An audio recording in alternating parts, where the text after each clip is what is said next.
E aí pessoal, hoje a gente vai voltar aqui e vai continuar a nossa aula de termodinâmica. Só que agora a gente vai tratar de diagramas termodinâmicos. O que são esses diagramas? Vai ser um jeito da gente mostrar a nossa transformação no nosso gás de uma maneira diferente que pode tratar de várias outras coisas. E aí ela vai tratar da transformação aberta, que a gente vai pegar uma massa de gás e a gente vai submeter a uma transformação, que vai ser de um estado A para um estado B. E como que a gente olha essa transformação aí no nosso gráfico? A gente tem um gráfico de pressão por volume, certo? E a setinha aqui, ela vai indicar de qual estado que ela está partindo e para qual que ela está indo. Então, a setinha está indo para cá, então ela está indo do estado A para o estado B. Nessa aqui ela está indo, a setinha está para cá, então está do estado A para o estado B de novo. E aqui a mesma coisa. E como que a gente vai analisar isso daqui? Ó, a gente vai pegar as informações que a gente tem. A gente tem informações sobre pressão e sobre temperatura aqui. E a gente lembra que, que pressão vezes variação de temperatura é o trabalho, certo? Mas aqui a gente está tratando de uma variação de temperatura, de pressão também, certo? Mas ainda vai dar isso daqui, que é a área debaixo desse gráfico, debaixo da curvazinha da, da minha função de pressão em função do volume, vai ser o trabalho realizado pelo gás. Ou seja, o valor numérico dessa área aqui embaixo vai ser o trabalho que esse meu gás realizou na transformação de A para B, certo? E aí, como eu vejo se, já que minha área vai ser sempre positiva, como que eu vejo se esse trabalho ele é positivo ou negativo? É só você olhar aqui em relação ao volume, certo? Então a gente está vendo aqui que ele está passando do A para o B, certo? Então imagine fatiazinhas aqui nesse nosso trapézio. A gente vai dividir aqui em pedaços bem pequenininhos mesmo, de um modo que a gente aproximar assim, eles vão parecer retângulozinhos, bem pequenos, bem fininhos assim, com essa altura aí. E a gente vai notar que desses retângulozinhos pequenininhos vai estar aumentando a nossa área. Então, o volume está aqui aumentando, está passando de um volume menor para um volume maior. Ou seja, a gente está tendo uma expansão. Se a gente lembra, se a gente tem uma expansão, o trabalho realizado pelo gás ele é positivo. E agora a gente está olhando para essa aqui, para a situação 2. Então, lembrando dos retângulozinhos, a gente vê que está partindo de áreas menores para áreas cada vez maiores. E outra coisa, como ele está passando do A para o B, está passando de um volume maior para um volume menor. Então, o que isso significa? Que ele está sofrendo uma compressão. Se está sofrendo uma compressão, o trabalho realizado pelo gás é negativo. E aqui nessa situação, não está tendo variação de volume. Você está vendo que a nossa função não está indo nem para cá nem para lá. Ou seja, o volume está permanecendo constante, somente a pressão está aumentando. Nesse caso, o trabalho é zero, por causa que não está tendo variação de volume. Você pode ver, já que isso aqui não forma nenhuma área aqui de baixo, e realmente o trabalho é zero, certo? E aí tem uma situação especial dessa daí, que vai ser essa daqui, quando o meu gás ele vai sair de um estado, vai realizar todo um processo e depois disso ele vai voltar para o estado inicial. Ou seja, as condições de pressão e volume vão se repetir do começo e no final, certo? Então ele está passando aqui. Ele começou na situação A, depois ele foi para B, depois ele foi para C, depois ele foi para D, depois ele voltou para A. Então vamos ver o que está acontecendo aqui com esse nosso gás.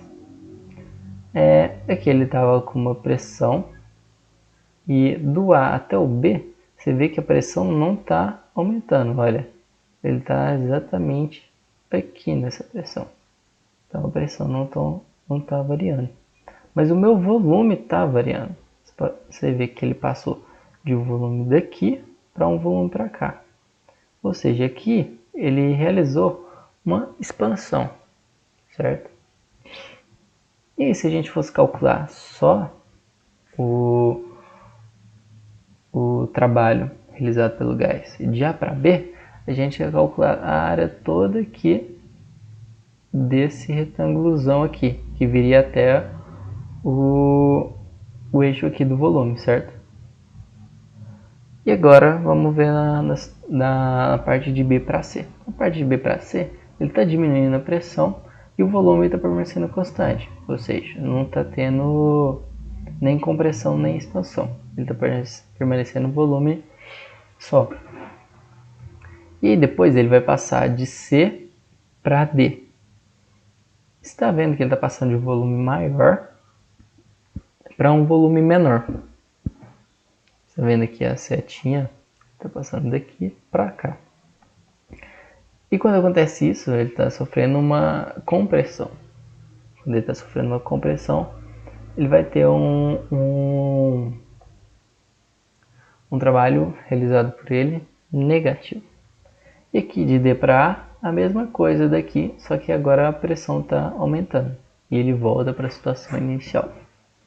Mas aí, ele realizou uma expansão e realizou uma compressão. Como que eu vou analisar o trabalho que foi realizado aí? Se eu tenho primeiro um trabalho positivo e depois um trabalho negativo. Basicamente, seria somar os dois. Mas o que seria somar os dois? Seria você pegar a área desse daqui menos a área desse daqui, certo? Olha, você está pegando a área disso daqui tudo menos a área disso daqui. Ou seja, trabalho realizado por isso aqui mais o trabalho realizado aqui. Só que como ele está no sentido de um volume maior para um volume menor, o trabalho é negativo. Então você atribuir aqui um sinal negativo antes da área. Então você está somando aqui. Que é basicamente você pegar só a área dentro aqui do ciclo. Então se fosse poderia ser um círculo, poderia ser um triângulo. E você ia conseguir saber o trabalho que foi realizado só calculando a área dentro disso daqui, dentro desse ciclo, tá? Mas caso você não tenha essas informações, você pode lembrar que é a área disso daqui tudo menos a área desse menor.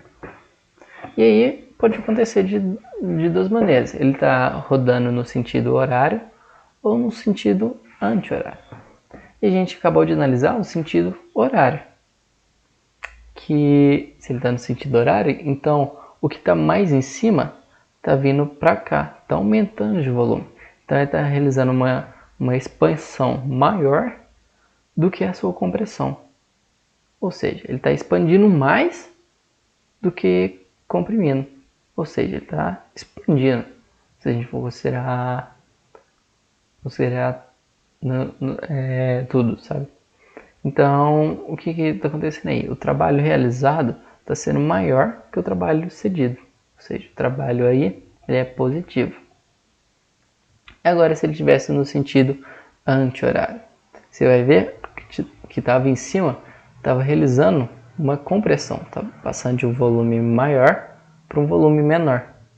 Ou seja, a compressão é maior do que a minha expansão. Ou seja, ele está realizando menos trabalho do que ele está cedendo, do que ele está recebendo. Então, o trabalho ele é negativo, certo? Então, sentido horário, trabalho é positivo, no sentido anti-horário, o trabalho é negativo. E aí, a gente agora vai tratar de máquinas térmicas. O que são as minhas máquinas térmicas?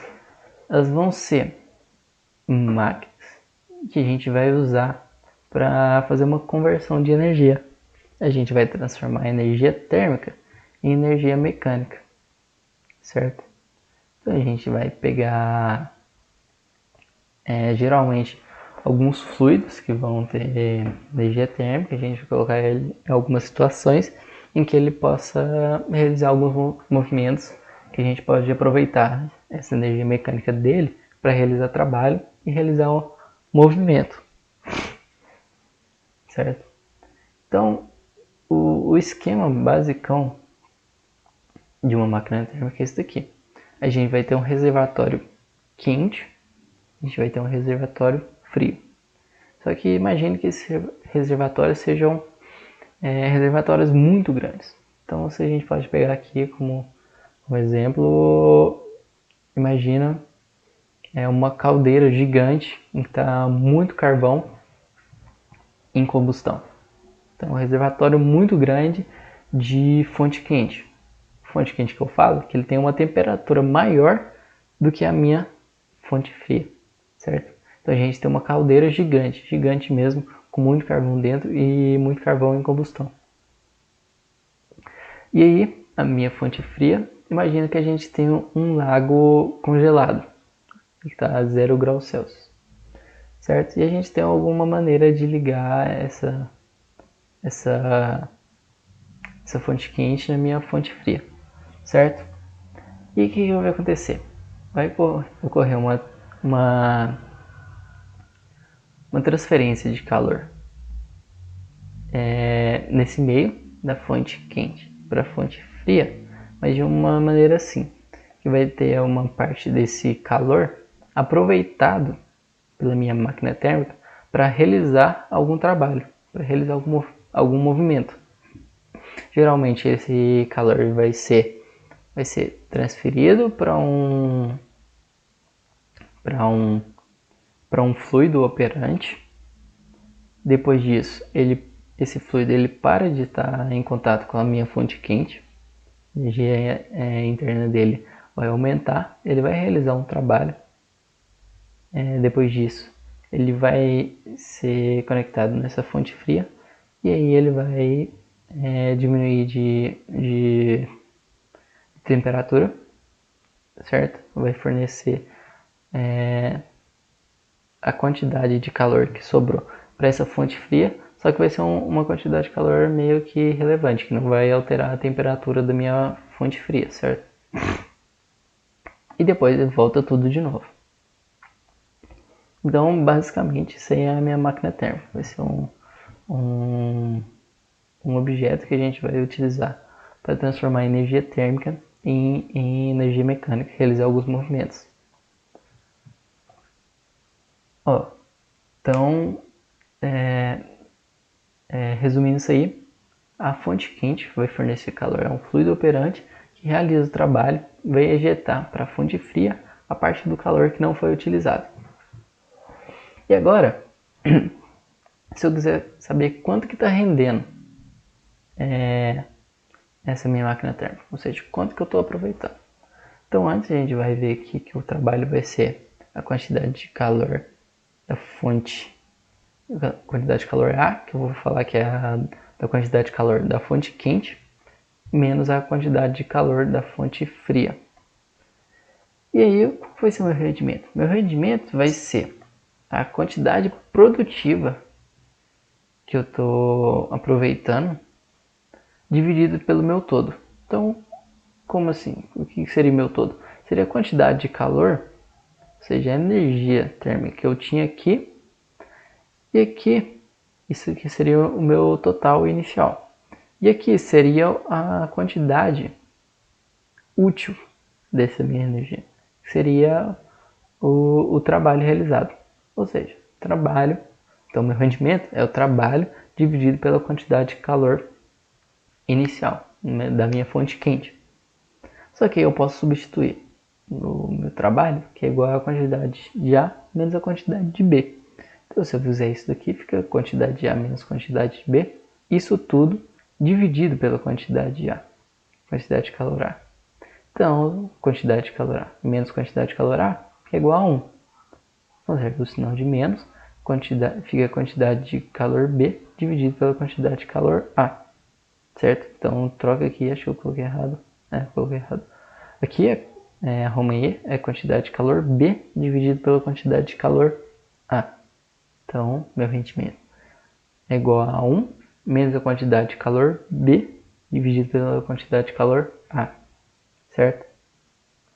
E isso daí vai me dar um valor em decimal. Então, sei lá, 0,8 quer dizer que eu tenho 80% de rendimento. Então, 0,75, 75% de rendimento. Mas, para a gente ver como que isso aí é aplicado, imagine que aqui eu tenho um lugar que eu estou queimando alguma coisa, está fornecendo energia térmica, e aqui eu tenho a água. Essa água vai ganhar energia e ela vai vaporizar. Então ela virou vapor aqui, ela passou pela válvulazinha. Quando ela chegou aqui nessa válvula, ela expandiu e realizou um movimento. Então ela empurrou para lá o pistão e passou para baixo. Ela passou para baixo, o pistão voltou. E aí está passando mais vapor, passou de novo, fez o movimento, o vapor passou para a válvula de saída, fechou o pistão. E aí o que está acontecendo isso aqui? Está realizando um movimento, está realizando um trabalho. A gente está vendo expansão de gás, está vendo o trabalho sendo realizado. Isso aqui é utilizado para rodar essa rodinha daqui. E depois passou para cá, essa água que estava muito quente, depois que ela foi comprimida, ela voltou a ser líquida. E aí ela passou em contato aqui com uma água, água de refrigeração, que é uma quantidade de água muito maior em uma temperatura menor, que vai receber essa quantidade de calor que foi ejetada. Então o que a gente está vendo aqui? A gente está vendo a fonte quente, que seria aqui essa minha caldeira, está fornecendo calor para um fluido operante. Esse fluido operante ele está realizando trabalho em algum momento aqui, então realizou movimento, e depois a quantidade de calor que sobrou ele ejetou para minha fonte fria, e aí ele voltou para cá, continua tudo de novo. Mas espera lá, você está vendo que a gente está desperdiçando um pouco de energia aqui, certo? A gente está ejetando para a fonte fria uma quantidade que não está sendo utilizada. Ou seja, a gente está vendo o rendimento completo. Será que existe esse rendimento completo, esse rendimento que é igual a 100%? E aí, a segunda lei da termodinâmica e o ciclo de Carnot vai responder isso aí para a gente. Então, qual que é a segunda lei da termodinâmica? Ela fala que é impossível uma máquina térmica espontaneamente conduzir calor de um sistema para outro que esteja a uma temperatura maior.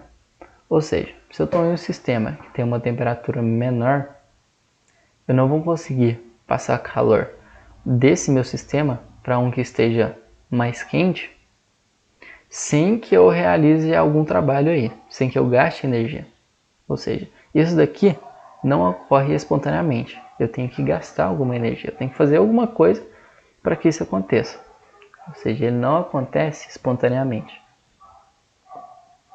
E aí o ciclo de Carnot vai dizer mais coisas sobre isso em relação à segunda lei da termodinâmica. E o Carnot ele vai fazer alguns postulados. Qual que vai ser esses postulados? Ele vai falar que nenhuma máquina operando entre duas temperaturas fixas pode ter rendimento maior que a máquina ideal do Carnot, sendo que essa máquina ideal está operando entre essas mesmas duas temperaturas. Além disso, quando a máquina opera entre essas duas temperaturas, ela sempre tem o mesmo rendimento, não importa qual fluido que você usa. Não importa se é gasolina, se é oxigênio, se é água, se é vapor. Então, não importa o que seja o fluido lá dentro, ela sempre vai ter o mesmo rendimento. E aí, o que é esse ciclo? Isso daqui é o ciclo de Carnot. A gente está vendo como que a gente tinha falado antes, uma transformação cíclica, certo? Então, o que está acontecendo? É que o gás está a uma temperatura A, e aí ele vai receber calor. Isso daqui é uma curva isoterma, certo? Então ele recebeu calor e olha, ele está aumentando de volume. Ele realizou trabalho, certo? Então aqui está tendo trabalho positivo. E aqui a gente tem uma curva adiabática, ou seja, não tem quantidade de calor sendo transferida aí. Ou seja, a quantidade de calor transferida é zero. Então o que está fazendo ele aumentar de volume aqui? Vai estar aqui nesse ponto B, o meu gás tem uma energia interna ainda. E na diminuição dessa energia interna, ele realiza esse trabalho. Então o trabalho realizado aqui é pela diminuição da energia interna, certo? E aí depois ele vai estar retirando o calor de dentro do meu sistema para fora, certo? Estaria ejetando para minha fonte fria. E nisso daqui, nessa retirada de calor, o meu gás ele volta para cá, no ponto D. Ele está tendo uma compressão. Então nessa compressão está sendo retirada uma quantidade de calor dentro do sistema para fora. E novamente, pelo aumento da energia interna, então lembra que foi uma diminuição da energia interna que fez que proporcionou o meu gás realizar trabalho, e que ele está com uma energia interna e ele essa energia interna vai aumentar. Então se ela vai aumentar, o meu trabalho vai ter que diminuir, ou seja, ele vai ter que sofrer trabalho. Então você vai vendo que o volume dele diminui. E novamente isso aqui é uma curva adiabática. Então eu tenho duas isotermas e eu tenho duas adiabáticas. Duas curvas isotermas e duas curvas adiabáticas, certo? E aqui ele está numa temperatura A, e aqui ele está numa temperatura 1, e aqui ele está numa temperatura 2, certo? Então esse daqui é o ciclo de Carnot. Nesse ciclo de Carnot, ó, esse daqui é o maior rendimento possível que essa máquina pode ter, que vai ser o mesmo para qualquer fluido que estiver operando nele, certo? E aí, qual que é o rendimento nesse meu ciclo aí? Você vai ver que a única coisa que está sendo trabalhada aqui são as temperaturas e as quantidades de calor que a gente ou coloca, ou tira, ou deixa constante. Então, ele fala aqui de uma equivalência, que é o módulo da quantidade de calor A, que nesse caso aqui seria 1, dividido pelo módulo da quantidade de calor 2, que ele, no caso seria a B, é igual a temperatura A dividido pela temperatura B. Lembrando que isso daí vai ser em Kelvin, né? E aí, se a gente lembrar dessa fórmula aqui do rendimento de QB sobre QA, que o rendimento é 1 menos QB sobre QA, a gente substitui aqui, invertendo essas duas frações. Então QB sobre QA é igual a temperatura B sobre temperatura A, Então fica aqui que o rendimento máximo de alguma máquina térmica, de qualquer máquina térmica, é igual a 1 menos temperatura em B dividido pela temperatura A. Ei, pera lá, mas você não estava falando antes de... Você não estava perguntando antes se resistia a algum rendimento 100% ou não? O simplificador vai falar pra gente que não. E por que não? Porque pro rendimento ser 100%, o N tem que ser igual a 1, certo? Lembra que a gente aqui, 1 significa 100%, né? Então, se o N ser igual a 1, isso daqui tem que ser 0. E a gente não pode dividir por 0.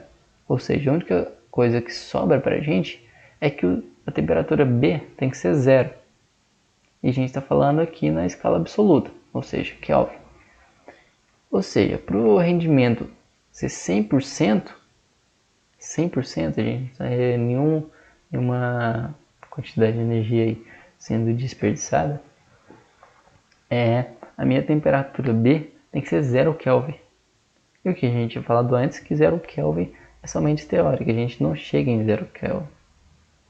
Ou seja, mais uma prova aí de que não existe rendimento 100%. Então, a única condição para o rendimento ser 100% seria que a temperatura B, a temperatura da minha fonte fria, fosse 0 Kelvin, que não acontece. E a gente tem uma máquina que vai ser a máquina frigorífica, ou seja, a sua geladeira. E aí o que acontece? O que você está querendo fazer com a sua geladeira? Você quer conservar os seus alimentos lá dentro. Como que você vai conservar? Deixando lá dentro mais frio, para demorar mais a perder as coisas. E aí, como que você vai deixar mais frio lá dentro?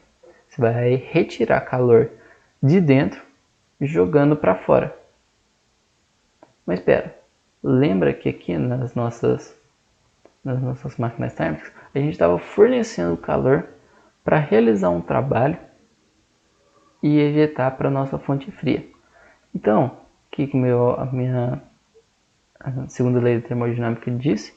Que é impossível a gente usar uma máquina térmica espontaneamente para ela conduzir para ela conduzir calor de uma temperatura menor para uma temperatura maior.